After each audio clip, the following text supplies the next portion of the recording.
युञ्जन्नेवं सदात्मानं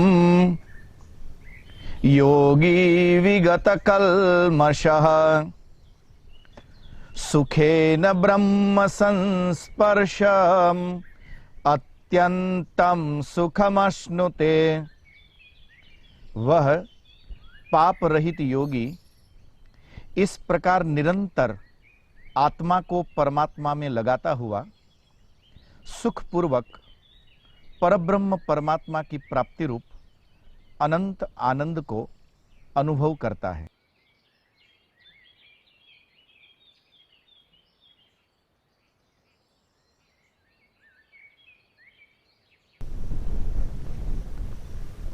तो सज्जनों, मुस्कुराइए।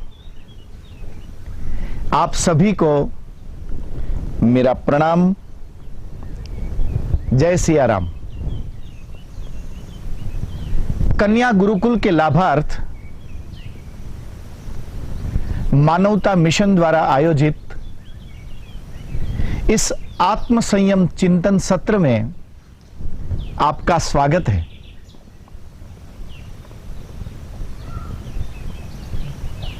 हम विगत 2 सत्र से एक चर्चा कर रहे थे कि पाप का मूल कारण रजोगुण,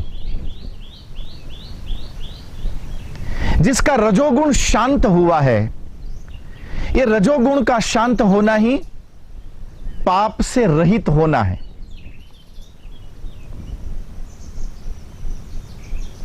किंतु भगवान श्री कृष्ण कहते हैं कि रजोगुण को शांत करना अर्थात रजोगुण को शून्य पर ले आना, यह आपको अक्रियता की ओर, निष्क्रियता की ओर ले जाएगा। यह निष्क्रियता, यह अक्रियता, यह भी प्रकारांतरेण पाप को ही उत्पन्न करता है।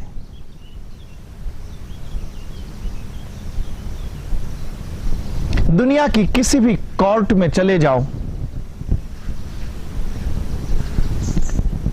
जहां पर किसी व्यक्ति के ऊपर कोई हत्या का अभियोग चल रहा हो, तो जिस पर हत्या का आरोप है, उस व्यक्ति को जब कोर्ट पूछती है तो वह व्यक्ति जवाब क्या देता है? आप मुझ पर विश्वास करो,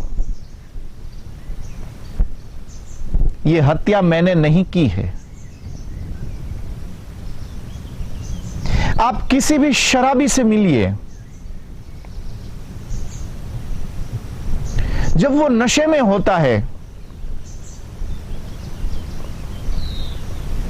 तब वो आनंद में नहीं होता। जब वो नशे में होता है तब तो वह सुख में भी नहीं होता है। किंतु जब नशा उतरने लगता है और नशा जब उतर जाए, चित्त थोड़ा काम करने लगे, तब उन अनुभवों को याद करके वह अपने भीतर सुख को अनुभव करता है। और यही नशे के दौरान उसके चित्त में जो सुख का अनुभव था, या उसकी चित्त की जो निर्विचार स्थिति थी, उसके चित्त में जो शून्यता थी, उसी शून्यता को, उसी निर्विचार अवस्था को वह सुख समझ बैठता है। और इसीलिए नशे करने वाला लोग फिर दोबारा उसी नशा को प्राप्त करने के लिए प्रयत्न करते नजर आते हैं।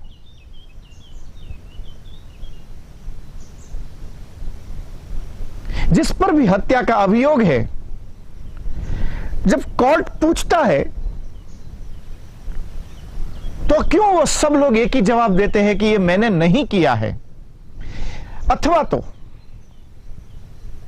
यह मैंने जानबूझ के नहीं किया है। जब वो कहता है कि यह मैंने जानबूझ के नहीं किया है, आपको यह बात थोड़ी विचित्र जरूर लगेगी,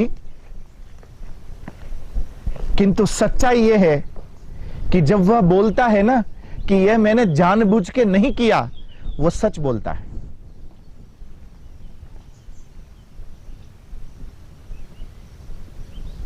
अमेरिका के दक्षिणी समुद्र तट पर एक बनी हुई घटना मैंने कहीं पढ़ी थी। उसमें लिखा था कि कुछ लोग समुद्र की रेत में बैठे धूप सेक रहे थे। अचानक, उसे कोई जानता भी नहीं था, अचानक एक व्यक्ति पीछे से दौड़कर आया। जो दौड़कर आ रहा था, उसने उस व्यक्ति का चेहरा तक नहीं देखा था कि यह है कौन, और उस व्यक्ति ने उस बैठे हुए व्यक्ति की पीठ पे छुरा भोंक दिया। उसकी मृत्यु हो गई। जब उसको कोर्ट में ले जाया गया तो वह व्यक्ति स्वीकार करने को तैयार नहीं। कोर्ट के साथ समस्या यह थी कि हत्या का कारण जब तक हाथ में न लगे तब तक इस व्यक्ति को दंड क्या दिया जाए। दंड देने के लिए भी कारण होना जरूरी, तभी न्यायपालिका कोई निर्णय ले सके।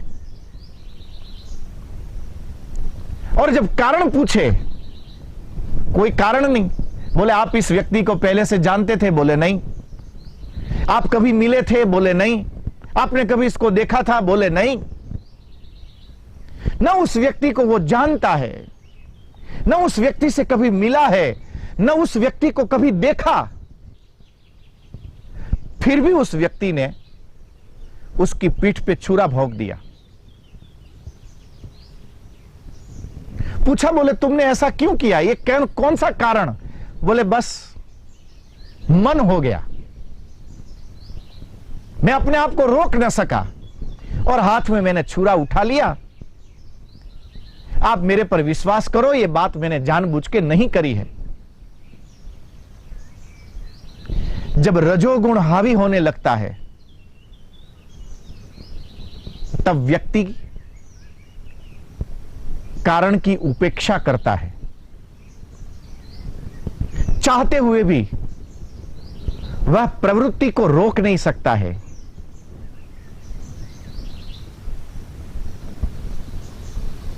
यह मतिभ्रम, यह चित्त का विभ्रम क्या है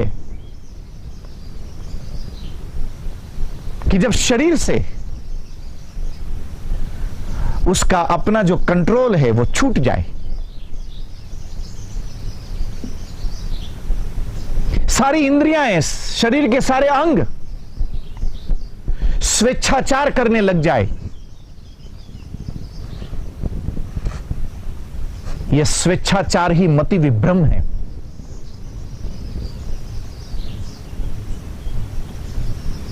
इसका ठीक विपरीत ध्रुव, रजोगुण गति है तो तमोगुण यह स्थिर अवस्था है, रुकना है, ब्रेक है। रजोगुण से यदि गति मिलती है तो तमोगुण उस गति को तोड़ता है, और तमोगुण जब तोड़े, रोके, जितने भी नक्सलाइट एरिया है, इलाके हैं, अथवा तो जहां जहां पर भी आतंकवादी गतिविधियां बहुत ज्यादा चलती है, ये चंद लोग, 4-5 लोग पूरे क्षेत्र को अपने बान में ले लेते हैं। वो जब चाहे, जहां चाहे, वहां जाकर उधम मचाते हैं। लोगों को डराते हैं, लोगों को धमकाते हैं। कोई यदि मानने को राजी ना हो तो उसकी हत्या तक कर देते हैं। किंतु जब ये सब घटनाएं होती है, जब पत्थर फेंके जाते होते हैं, तब कोई एक आध दो लोग वहां नहीं होते हैं, एक बहुत बड़ी भीड़ होती है वहां।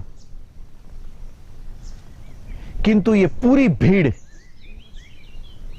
केवल दृष्टा होती है, खड़ी रहती है चुपचाप। उन चंद नक्सलवादियों का या उन चंद टेररिस्ट का सामना करने का साहस उस भीड़ में नहीं होता है, और चंद लोग पूरी भीड़ को अपने कंट्रोल में ले लेती हैं। ये भीड़ में खड़े जितने लोग जो इस अनाचार का विरोध नहीं करते हैं, इस भीड़ में खड़े लोग जो केवल मूक दर्शक बनते हैं, ये सारे मूक दर्शक तमोगुण से ग्रसित लोग हैं। ये भी समझते हैं कि ये गलत हो रहा है, ये भी समझते हैं कि ये ठीक नहीं है, इसको रोकना चाहिए। आज इसने इस पर हाथ उठाया, कल वो मुझ पर भी हाथ उठा सकता है, किंतु उसके बावजूद भी वो चूं भर नहीं करते हैं। जब मन पर तमोगुण हावी होता है, तब व्यक्ति ज्यादा ही अक्रिय हो जाता है। जिंदगी की गति को आगे बढ़ने के लिए, आपके अस्तित्व के फूल को खिलने के लिए, रजोगुण और तमोगुण ये दोनों की मात्रा जब एक हो जाए, जब वो दोनों समान आ जाए, रजोगुण आपको गति करवा सके, जहां रुकने की आवश्यकता पड़े तो वहां पर तमोगुण ब्रेक लगा सके। कितना दौड़ना है, कितना चलना है, कितना आगे बढ़ना है, कब रुकना है, कैसे रुकना है, क्यों रुकना है, जब इस प्रकार वो समानता में आ जाता है, भगवान श्री कृष्ण कहते हैं कि युंजन्नैव सदात्मानम्, ऐसा योगी जब सत्व गुण में स्थित होता है, अवस्थित होता है, तब वह पाप से सर्वदा निवृत्त हो जाता है। यह पाप का मूल कारण, पाप के आभूषणों के विषय में यहां चर्चा नहीं है, पाप के मूल कारण पर चर्चा की गई, उस रजोगुण पर चर्चा की गई, उस तमोगुण की अधिकता पर चर्चा की गई। जब वो दोनों समानता में आ जाए, उस समान अवस्था को कहते हैं सत्व गुण की अवस्था, उस समान अवस्था को कहते हैं, उस सत्व गुण की अवस्था को कहते हैं पाप रहित आनंद में अवस्था। योगी, ऐसा आत्मसंयमी साधक, ऐसा सफलता का यात्री, भगवान श्री कृष्ण कहते हैं कि आनंद के इस महासागर में परम सुख को उपलब्ध होता है। इस आनंद के द्वारा जो सुख की अवस्था है, यह सुख की ऐसी श्रेष्ठतम अवस्था है कि जिसे उपलब्ध होना अपने अस्तित्व को महकाना है।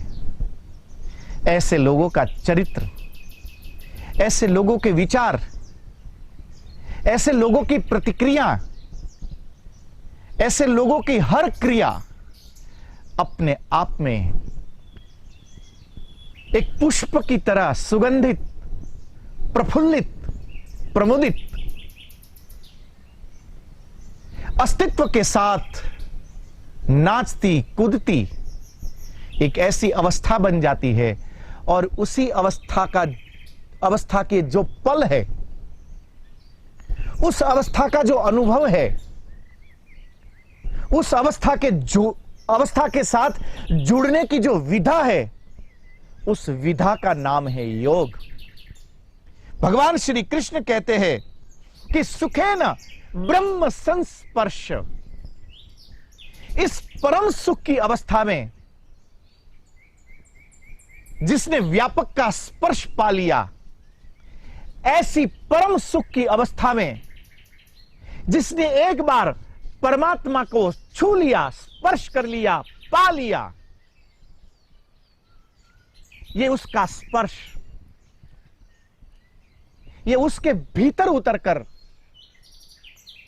उस चैतन्यमयी यात्रा,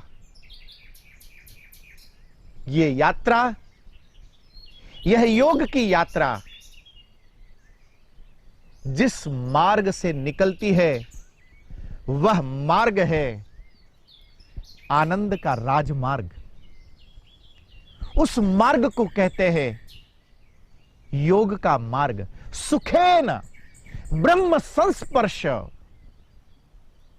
जिसने उस व्यापक चेतना को स्पर्श कर लिया, जिसने एक बार उस व्यापक चेतना को स्पर्श करके परम सुख का अनुभव कर लिया है, अब वह व्यक्ति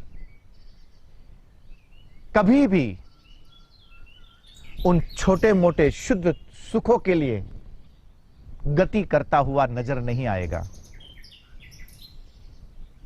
क्योंकि जब सत्व गुण में अनुभव प्रवेश करता है, अर्थात रजोगुण और तमोगुण, वो दोनों जब बैलेंस में आ जाते हैं, और जब तीसरा ट्रायंगल जब खुलने लगता है, जब ये सत्व गुण की अवस्था आती है, तब आपकी यात्रा अब संपन्न होने के लिए तैयार होती है। आपकी गाड़ी में गति भी हो, बहुत महंगी गाड़ी हो, आपका पैर भी ब्रेक पर लगा है कि कभी जरूरत पड़े तो मैं अपनी गाड़ी को ब्रेक करूंगा, किंतु यदि आपकी गाड़ी में फ्यूल न हो तो ये आपकी गाड़ी की गति करने की क्षमता, और ये आपका पैर जो ब्रेक पर लगाया है, वो पैर, ये आपकी प्रवृत्ति, ये दोनों किसी काम की नहीं रहेगी। क्योंकि गाड़ी को गतिमान होने के लिए फ्यूल की आवश्यकता है, ईंधन चाहिए। जब सत्वगुण और रजोगुण पाप ने तजो, पाप के उन आभूषणों की चर्चा नहीं है। पाप को त्याग करने का अर्थ है पाप के उस कारण को ही नेस्त नाबूद करना कि जहां से पाप उद्भव ही ना सके, जहां पर पाप का उद्भव संभव ना हो सके, ऐसी शांत अवस्था, ऐसी शाश्वत अवस्था, उस सत्व गुण की अवस्था को कहते हैं आपकी आत्मा का सातत्यपूर्ण उपस्थित होना। इस सातत्यता को,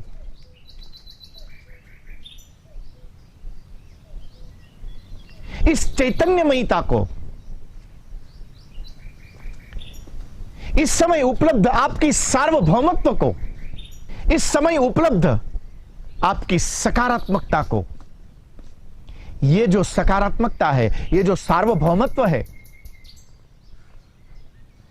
ये जो आनंद की अवधि है,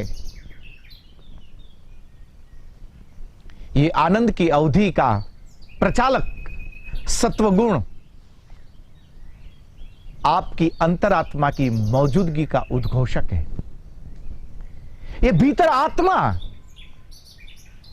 ये भीतर की आपकी अवस्था, इसका होना जैसे गाड़ी में फ्यूल का होना है, ऊर्जा का होना है। जब तक वो ऊर्जा नहीं है जो गाड़ी को दौड़ा सकती है, तब तक आपके पास वो आनंद की यात्रा, वो सार्वभौम यात्रा, ये संपादित नहीं हो सकती है। भगवान श्री कृष्ण कहते हैं कि युंजन्नेव सदात्मानम, सावधान होकर जागृत अवस्था में अपनी अंतर गुहा में अपने परम व्यक्तित्व के पास, अपने स्वयं के अस्तित्व के पास आपको जुड़ते चले जाना है। यह आत्मा के साथ आपका जुड़ना, यह खुद के साथ आपका मिलना, यह अपनी अंतर गुहा की ये जो यात्रा है, ये आत्म संयम की ये आपकी यात्रा, युंजन्नेव सदात्मानम योगी विगत कल्मषः। अब बाहर की कोई अवस्था, जैसे बाहर का कोई सुख आपको स्पर्श नहीं कर पाता है, तो फिर अब बाहर का कोई दुख भी आपको स्पर्श नहीं कर पाएगा।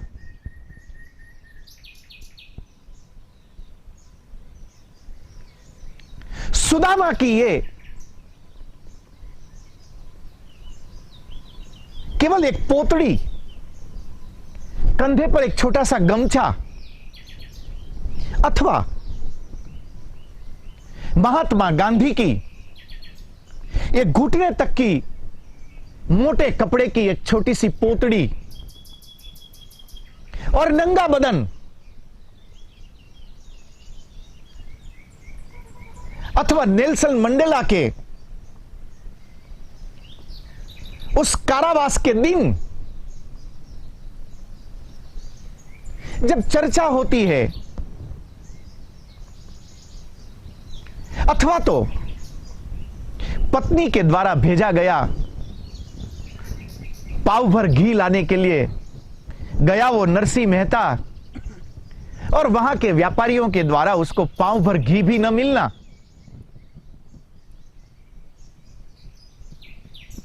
ये बहिर रूप से दरिद्रता या तकलीफें जरूर दिखती है।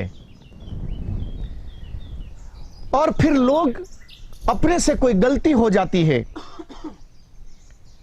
तब लोग कहते हैं कि अमारू तो भाई नरसिंह मेहता जेवू। तब लोग भूल जाते हैं कि नरसिंह मेहता हाथ में करताल लेकर जब द्वारिकाधीश के लिए गीत गाते थे तो खुद को भूल जाते थे। ये वासना में पड़े हम लोगों की नजर में ये नरसिंह मेहता के जीवन में दुख नजर आते होंगे, किंतु नरसिंह मेहता की अंतरात्मा को छूकर यदि अनुभव किया जाए तो पता लगेगा कि इस संसार में सर्वदा सुखी यदि कोई व्यक्ति था तो उस व्यक्ति का नाम है नरसिंह मेहता, जो बाहर के समस्त सुख और दुखों से जो परे हो चुका है, जिसने अपना नाता तोड़ दिया है, जो अपनी अंतर गुहा में अब अवस्थित हो चुका है, ऐसा स्व से मिला हुआ युंजन्नेव सदात्मानम योगी विगत कल्मषः।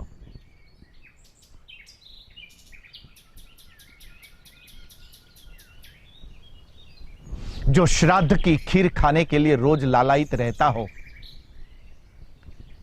ऐसे व्यक्ति को कभी कोई जहर ऑफर करे तो उसका रोना स्वाभाविक है। पर मीराबाई के लिए उस जहर में और उस खीर में कोई अंतर नहीं है, क्योंकि उसके लिए हर पदार्थ, हर वस्तु कृष्ण का स्वरूप है। उसकी दृष्टि में हर पदार्थ में, हर वस्तु में कृष्ण समाया है। जहां पर सर्वत्र कृष्ण समाया हो, अब वो मिष्टान्न खाए तो भी उसका स्वाद वही है जो कृष्ण का स्वाद है, और यदि वो जहर भी पिए तो उस जहर का भी स्वाद वही है जो कृष्ण का स्वाद है। मेरे तो गिरधर गोपाल, ये केवल कोई बहकावा नहीं है, ये कोई छलावा नहीं है, ये ऊपर ऊपर से करी गई बातें नहीं है। युंजन्नैव सदात्मानं योगी विगत कल्मषः, अपनी अंतर्गुहा में उस परम के साक्षात्कार के साथ तादात्म्य में साधते हुए हो रही समस्त घटनाएं, हो रही समस्त प्रवृत्तियां, ये अपने आप में योग की यात्रा है, और यही यात्रा आनंद की यात्रा है। कोई भी आत्मसंयमी साधक जब इस आनंद की यात्रा को प्रारंभ करता है, जब इस आनंद की यात्रा को करता है, जब इस योग को उपलब्ध होता है, जब इस आत्म संयम को वो प्राप्त करता है, तब ये आत्म संयम की यात्रा, ये योग की यात्रा अब उसके लिए परम सुख निर्माण करती है।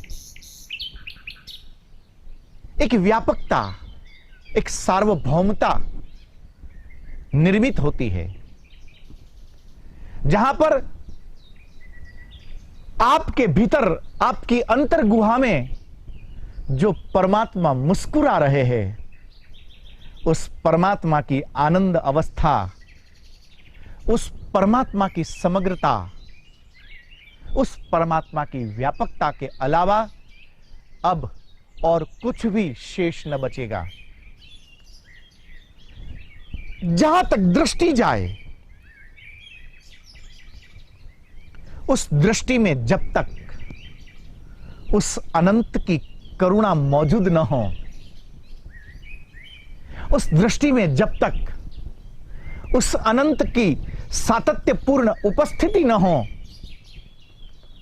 तब तक की यात्रा सुख दुख के लिए जरूर हो सकती है, किंतु सुख दुख से परे, इस बाधा दौड़ से भी ऊपर एक शाश्वती यात्रा, आत्म संयम की यात्रा, योग की यात्रा, ये आनंद के राजमार्ग पर संभव नहीं हो पाती है। आशा करता हूं कि धीरे धीरे आपका अस्तित्व सुख से परे होकर, सुख और दुख से ऊपर उठकर आनंद में अवस्थित होती चली जा रही होगी। आप प्रयत्न करते होंगे। इन्हीं शब्दों के साथ आज बस इतना ही, पुनः आपसे मिलने की आशा के साथ आप सभी को मेरा प्रणाम। जय सिया राम। मुस्कुराते रहना।